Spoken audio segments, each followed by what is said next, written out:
Mamma, ह्या वेळची दिवाळी माझी खरंच खूप हॅपी झाली आहे। हे सगळे दागिने बघून ना असं वाटतंय की मी एखाद्या राजघराण्याची महाराणी आहे। नशीबवान आहेस तू। असं सुख सगळ्यांच्या नशिबी नसतं।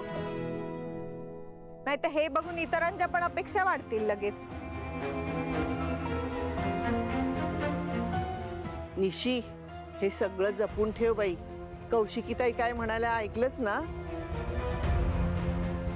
त्यांचे पारंपरिक दागिने आहेत, महत्वाचे आहेत ते, उगाच हरवायला नकोत ना। आई, आता लगेच तिच्या आनंदावर विरजण घालायला नकोय। नाही तर काय, काय तू सारखं, आणि आम्ही आहोत ना, आम्ही सांभाळू हे सगळे दागिने नीट। मालती, तू सांभाळणार? अगो बाई, दिवसातनं 3-3दा चाव्या हरवतेस तू। चहा प्यायला गच्चीत गेलीस तर कप तिथेच ठेवून येतेस, ती तारिणी बिचारी येऊन येते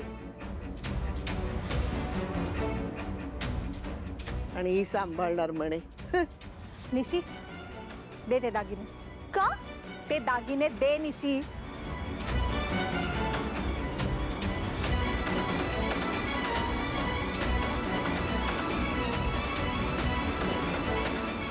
आई, या घरात तारिणी सोडून कोणीच जबाबदार नाही असं वाटतं ना तुला? ठीक आहे, हे घे। यापुढे या दागिन्यांची जबाबदारी तुझी।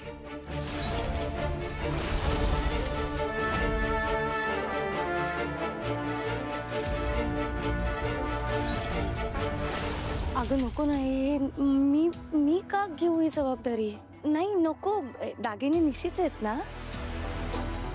निशीचे दागिने? काव्या, कौशिकीताईंनी दिलेत मला हे दागिने।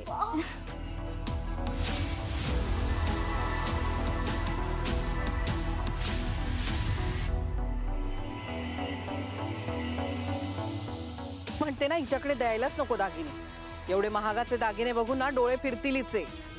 उद्या एखाद दुसरा गायब करायची। रेखा, तोंड सांभाळून बोला। थांब जरा रेखा, तू आईचा खूप विश्वास आहे ना हिच्यावर, मग घेऊ दे की तिला जबाबदारी या दागिन्यांची। काय आई?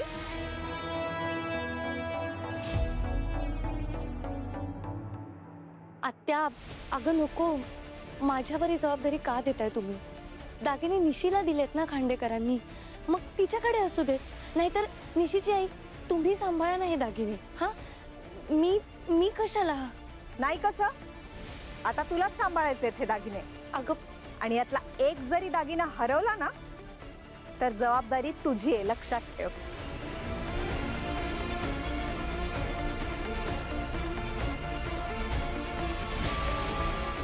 अगं दे का।